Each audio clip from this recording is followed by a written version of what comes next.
장마로 인해서 많은 인명과 물질적인 피해가 나고 있습니다. 호송에서는 지하차도에 갇힌 많은 차량들이 아직 생사도 확인되지 못하는 가운데 있는데, 더 이상 이 땅에 장마로 인해서 큰 피해가 나지 않도록 기도를 부탁을 드립니다. 가정은 작은 공동체인데 가정마다 아픈 손이 하나씩 있어요. 이렇게 밖으로 드러내고 싶지 않은, 감춰두고 싶은 아픈 손이 하나씩 있는데, 이것이 연로하신 부모님의 문제일 수도 있고, 남편의 문제일 수도 있고, 아내의 문제일 수도 있고, 그리고 자녀들의 문제일 수도 있고, 손주들의 문제일 수도 있어요. 아무 문제가 없는 가정은 단 한 가정도 없습니다. 이삭과 리브가가 결혼을 했습니다. 리브가가 아들을 낳았는데 쌍둥이를 낳습니다. 에서와 야곱. 그런데 아버지 야곱은 장남, 아버지 이삭은 장남 에서를 사랑하고 더 사랑하고, 엄마 리브가는 야곱을 더 사랑했어요. 자녀들이 있으면 이 사랑을 똑같이 나눠줄 수 없다 보니까 더 사랑하는 자녀가 생기는데, 더 사랑하는 것을 편애라고 이야기해요. 그런데 이 편애라고 하는 것이 지나치게 심해지면 형제 자녀들 사이에 다툼이 벌어지고 결국은 가정에 문제와 분란을 만들어냅니다. 이삭의 가정이 그랬어요. 이삭과 에서가 한편이고 리브가와 야곱이 한편이에요. 한 집에 사는데 둘로 나뉘어서 서로 눈치를 보며 싸우는 거예요. 어느 날 사냥에 갔다 온 형 에서의 배고픔과 급한 성격을 이용해서 죽 줄 테니까 장자권 놔줘. 그래서 장자권을 뺐습니다.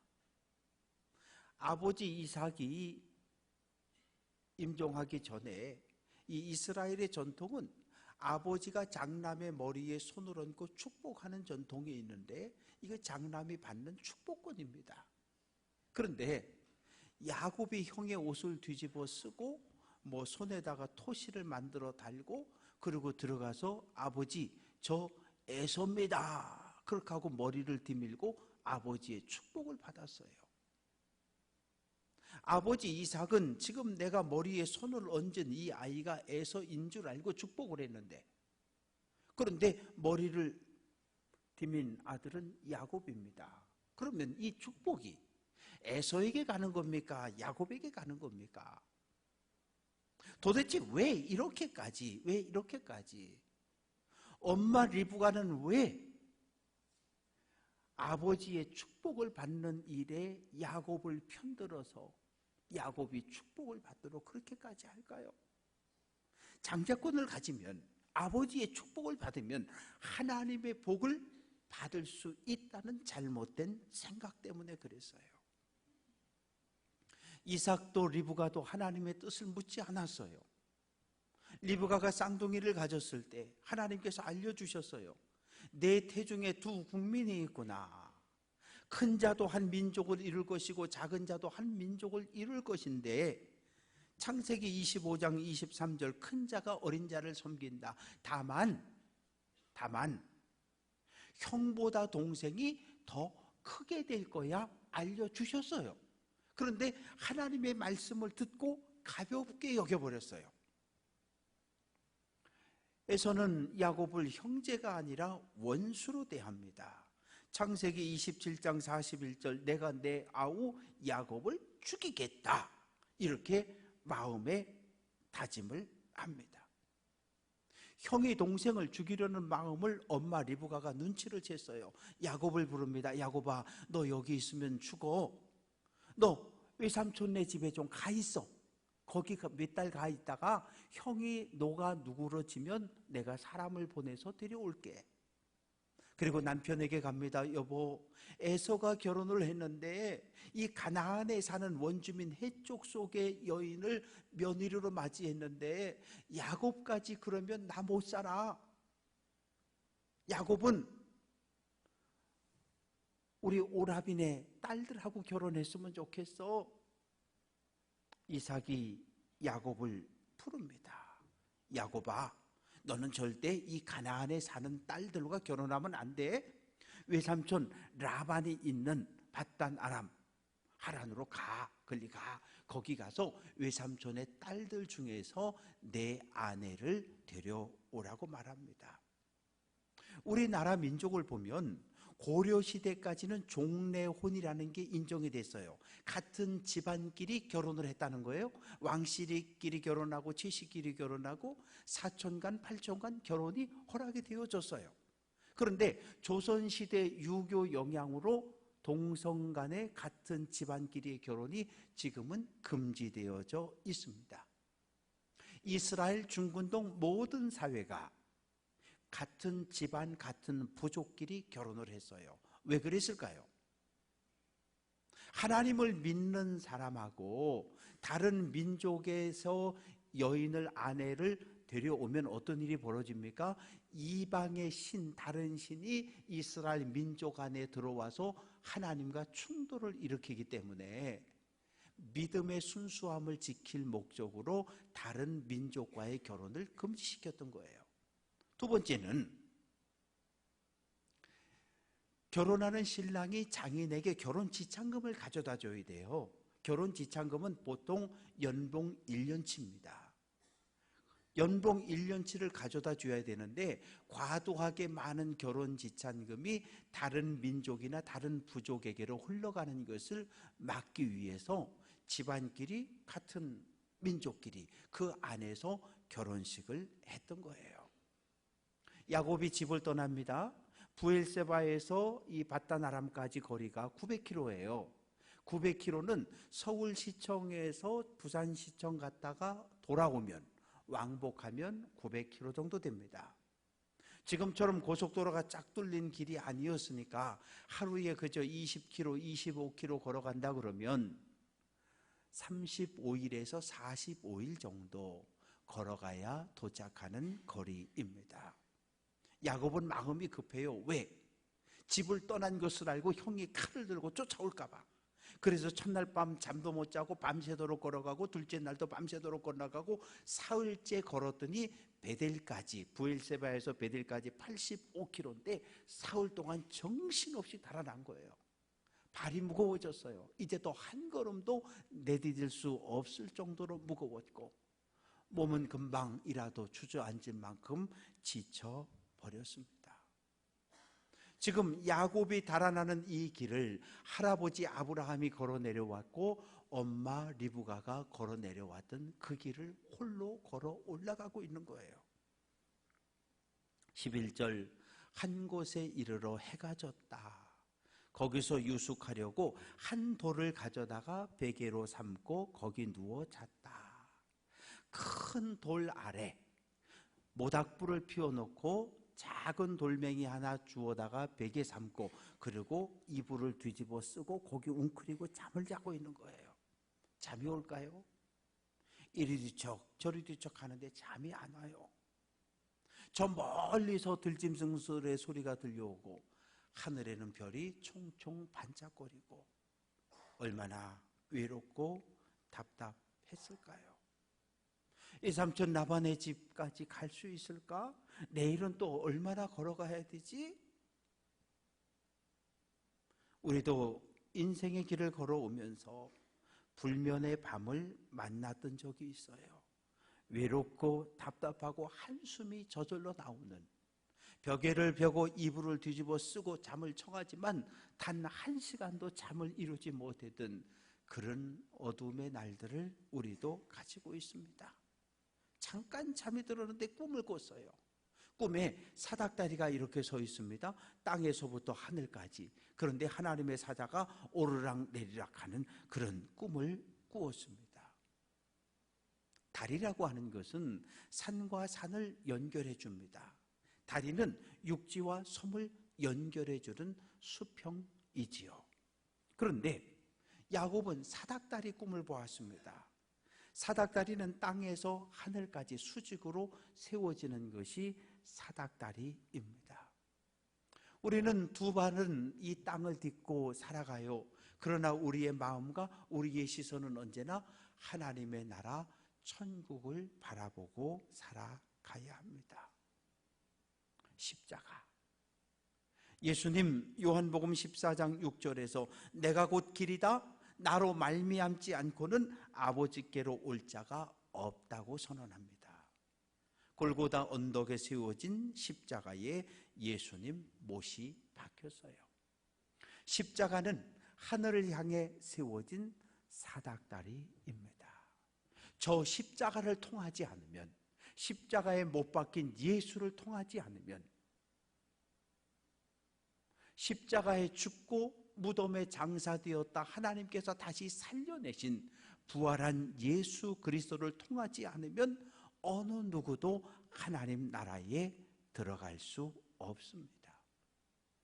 십자가에 달린 예수님, 진리의 길이신 예수님을 통해서만 우리는 하나님 나라에 들어갈 수 있습니다. 예수님이 왜 십자가에 못 박혀 죽으셨을까요? 범죄한 우리를 위해서 길을 내셨고 하늘과 땅을 연결하는 사닥다리가 되어 주셨습니다. 사랑하는 성도 여러분, 이제 우리는 다리가 되어야 해요. 세상에 홀로 절망 속에 주저앉아 있는 사람들을 향해 다리를 놓고 그리고 그들에게 다가가야 합니다. 그들의 손을 잡고 하늘을 향해 서 있는 사닥다리 십자가를 통해서 하나님을 만나도록 하늘나라에 들어갈 수 있도록 인도하는 사닥다리가 되어 주어야 합니다. 하나님의 음성이 들려옵니다. 나는 여호와다. 너의 할아버지 아브라함의 하나님, 내 아버지 이삭의 하나님이라고 말합니다. 여호와라고 하는 단어하고 하나님이라는 단어가 동시에 등장을 합니다. 창세기 1장 1절 태초에 하나님이 천지를 창조하셨다. 하나님, 히브리어로 엘로힘, 우주 만물을 창조한 창조주, 이스라엘 백성이 믿는 신일 뿐만 아니라 온 세계를 다스리고 통치하시는 창조주의 이름이 하나님이십니다. 그런데 지금까지 야곱은 하나님에 대해서 머리로 알고 있어요. 왜?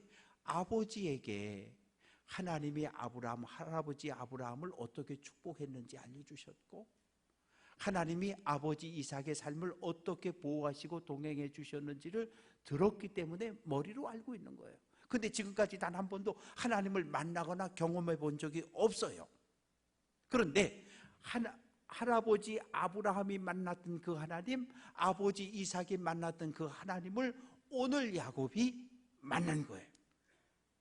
창세기 2장 4절 여호와 하나님이 땅과 하늘을 만드셨다.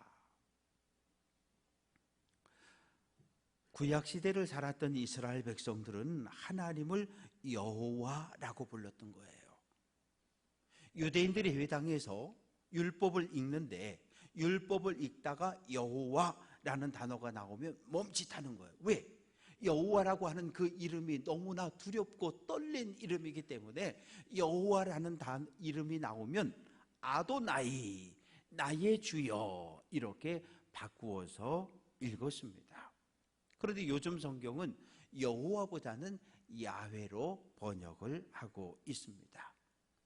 출애굽기 6장 3절 하나님이 모세에게 말씀하여 이르시되 나는 여호와다. 하나님의 이름이 뭐예요? 나를 보낸 하나님의 이름이 뭐냐고 이스라엘 백성들이 물으면 뭐라고 대답을 할까요? 나는 여호와야. 가서 여호와가 너를 보냈다 라고 이야기하라고 모세에게 알려줍니다. 여호와는 택한 백성을 고난에서 구원하시는 분, 약속한 것을 반드시 지키시는 하나님입니다. 하나님 야곱에게 두 가지 약속을 합니다. 13절, 내가 누워있는 땅을 너와 내 후손에게 주겠다. 아브라함은 부자였어요. 아브라함이 부자였지만 가나안 땅에서 땅 한 평을 소유하지 못했습니다. 왜? 팔지 않으니까. 그런데 어느 날 사라가 갑자기 죽었어요. 사람이 죽으면 땅을 파고 장례를 모셔야 되는데 땅이 없잖아요. 그래서 해쪽 속 에브론을 찾아가서 아내가 죽어 장사를 치러야 하는데 저 막벨라 굴과 불에 붙어있는 저 밭을 나에게 팔라고. 그래서 은 400세겔을 주고 그 땅을 사서 가족 묘지로 썼습니다. 사라가 묻혔고 아브라함이 묻혔고 이삭이 묻혔고, 그리고 애굽에서 죽은 야곱이 막벨라 굴에 묻히게 되고, 요셉이 임종하기 전에 자손들을 불러 모아놓고 이야기합니다. 언젠가 하나님께서 너희를 사랑해서 너희를 이 땅에서 가나안 땅으로 데려갈 것이다. 그때에 내 유고를 가져다가 막벨라 굴 조상들의 무덤 속에 장사 지내달라고 부탁을 합니다.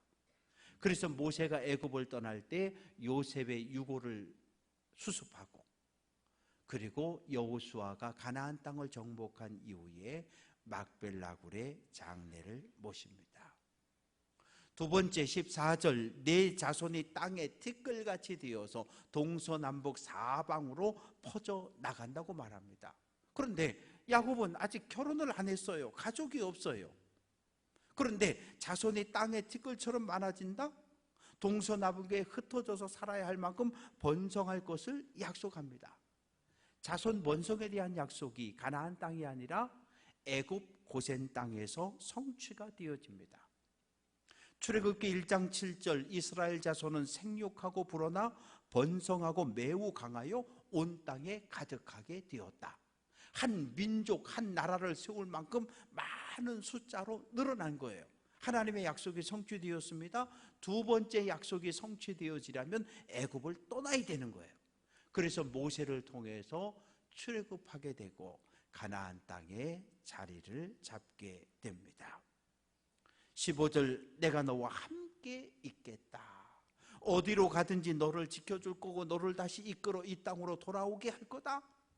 내가 내게 허락한 모든 것을 다 이루기까지 내가 너를 떠나지 않겠다고 약속을 합니다.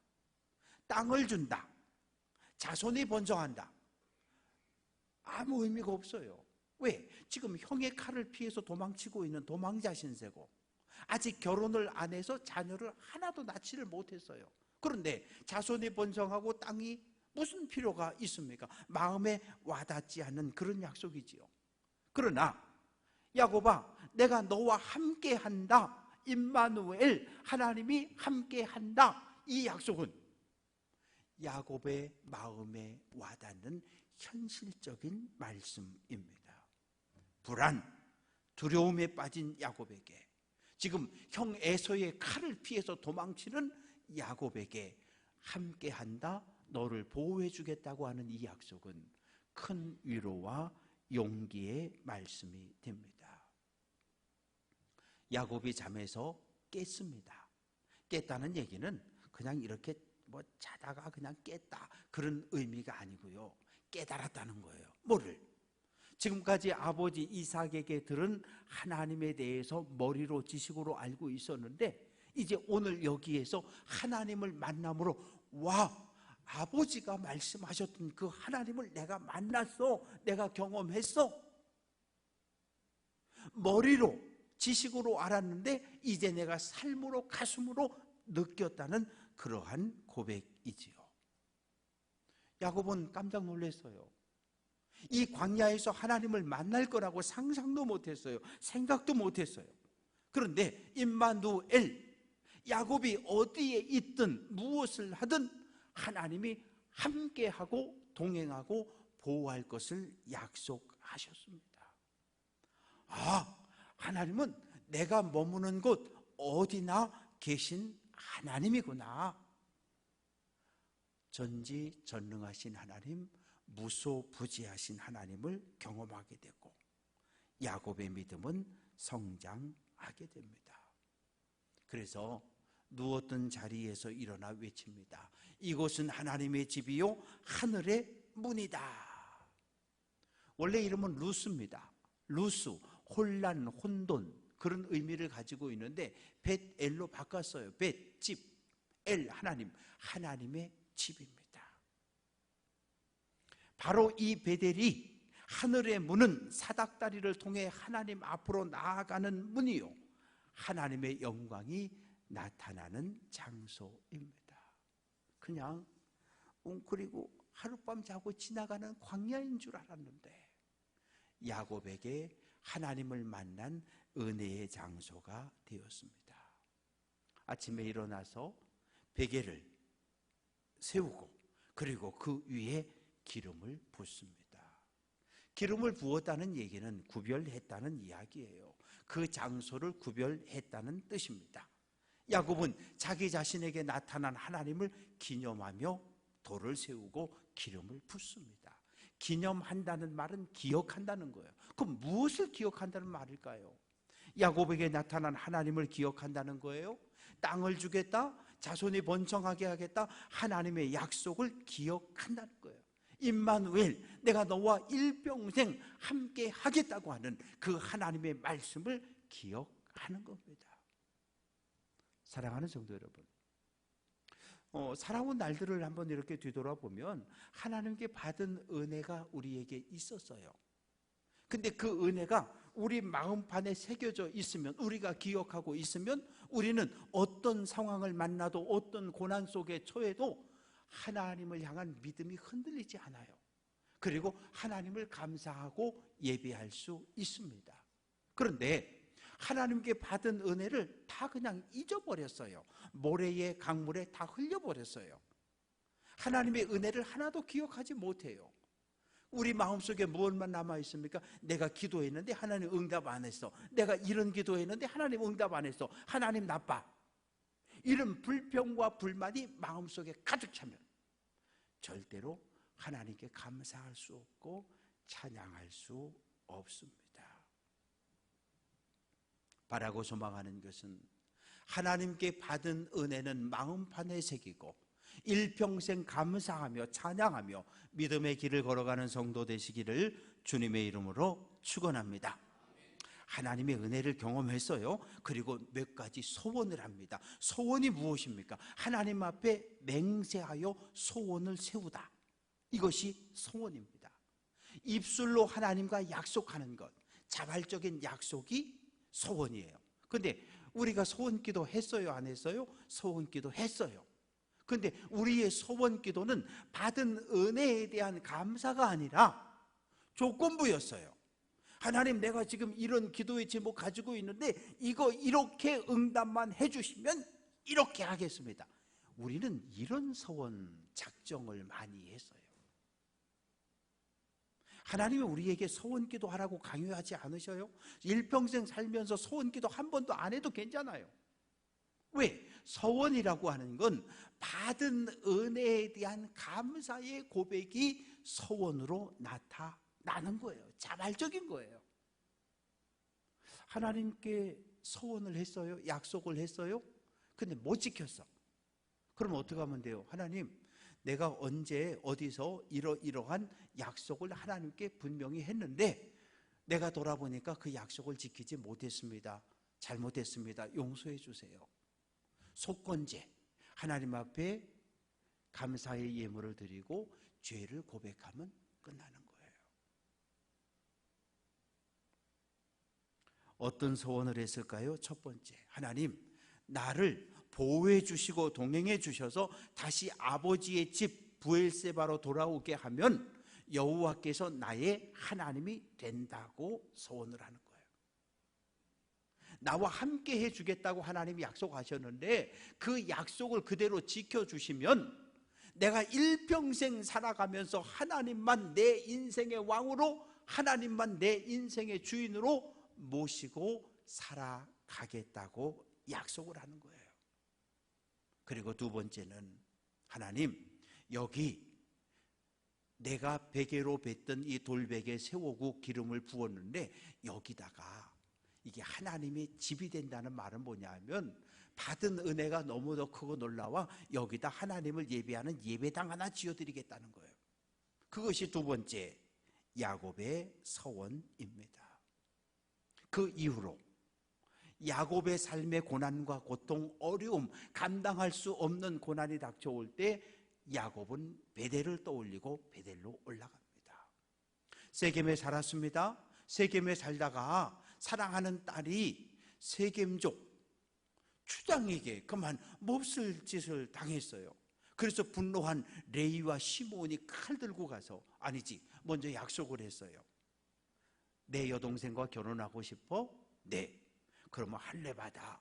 할례 받으면 내 여동생 너에게 시집 보내고 너희 딸들과 우리도 결혼할게. 약속을 했어요. 그래서 세겜족 모두가 남자들이 할례를 받았어요. 3일째 되던 날 고통이 극심할 때 레위와 시므온이 칼 들고 들어가서 남자들을 다 죽이고 여동생을 데려옵니다. 약속을 해놓고 깼어요. 그래서 야곱이 큰일 났다. 우리 여기 있으면 다 죽는다. 그러면서 창세기 35장 3절 우리가 일어나 베델로 올라가자. 베델로 올라갔습니다. 세 번째, 내게 주신 모든 곳에서 10분의 1을 하나님께 드리겠다고 약속을 합니다. 야곱은 하나님께 받은 은혜에 대해 감사한 마음을 11조로 표현을 한 거예요. 뭐 꼭 11조로만 표현합니까? 그렇지 않아요. 사랑하는 성도 여러분, 오늘 어떤 마음으로 주일 예배에 참석하셨는지요? 주일은 한 주간을 시작하는 첫날입니다. 지난 한 주간 하나님께서 베풀어 주신 은혜에 감사한 마음을 가지고 예배에 참석을 하셨어요. 오늘부터 시작되는 새로운 한 주간의 삶도 하나님께서 보호하시고 동행하시고 지켜주실 것을 믿고 감사하는 마음으로 예배에 참석을 했습니다. 감사한 마음을 하나님께 받은 은혜를 꼭 11조로 예배로만 표현합니까? 아니요. 기도로, 찬양으로, 헌금으로, 봉사로, 전도로 다양한 모습으로 하나님께 받은 은혜를 표현할 수 있습니다. 유대교는 제사장은 하나님은 예루살렘 성전에 계신다 이렇게 주장을 합니다. 솔로몬이 예루살렘 성전을 완공하고 봉헌식을 하게 됐잖아요. 그런데 뭐라고 고백합니까? 하나님, 하늘에 계신 하나님은 하늘 위에 하늘이라도 하나님을 모실 수 없는데 어떻게 내가 사람의 손으로 지은 이 성전에 하나님을 모실 수 있겠습니까? 모실 수 없는 거예요. 하나님이 큽니까? 성전이 큽니까? 만약에 눈에 보이는 성전에 하나님을 모실 수 있다면 성전이 하나님보다 큰 분이잖아요. 그런데 솔로몬은 그거 아니라 그랬어요. 그래서 여호와의 이름을 이 성전에 두고 우리가 성전에 와서 하나님을 예배하고 찬양하며 기도하겠다고 그렇게 고백을 했습니다. 그런데 그 예루살렘 성전이 주 70년 로마 군대의 군합발에 짓밟히고 무너지고 사라져버려요. 3년 동안을 에워싸고 공격했는데 함락을 못 시켰어요. 그러니까 로마 군인들이 화가 머리 끝까지 치솟아서 결국은 예루살렘 성벽을 다 헐어버리고 성전에 들어가서 약탈하고 불을 질러버리고 성전을 다 때려 부셔버렸어요.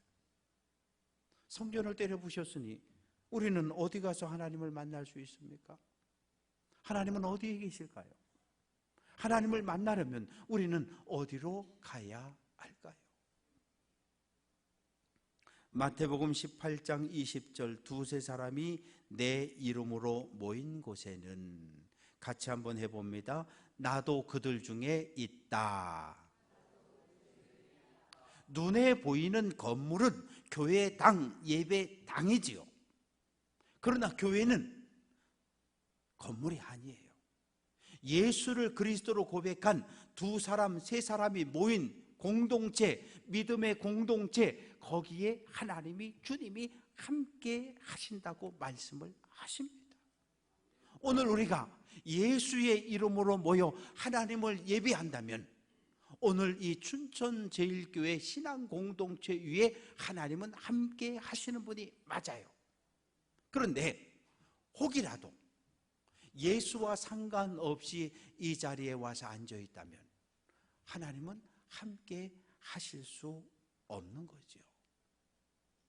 바라고 소망하는 것은 두세 사람, 가정이든 교회든 일터든 어디든 속회든 선교회든 어디든 두세 사람이 모인 곳, 예수의 이름으로 모인 그곳이 하나님 함께하는 하나님 나라인 것을 믿으시기 바랍니다. 사랑하는 성도 여러분, 십자가는 하나님 우리를 구원하기 위해 이 땅에 세워놓은 사닥다리입니다. 그러면 내가 잡고 있는, 내가 올라가야 할 이 사닥다리를 한번 살펴보십시다. 혹시라도 사닥다리가 중간에 끊어지고 부서진 건 아닌지, 그래서 아무리 손을 뻗어도 잡을 수 없는 이런 믿음의 길을 걸어가고 있지는 않은지요. 어떤 경우에도 나와 하나님을 연결시켜주는 이 사닥다리가 부서지거나 막히면 안 돼요. 이제 우리는 다리가 되어야 해요.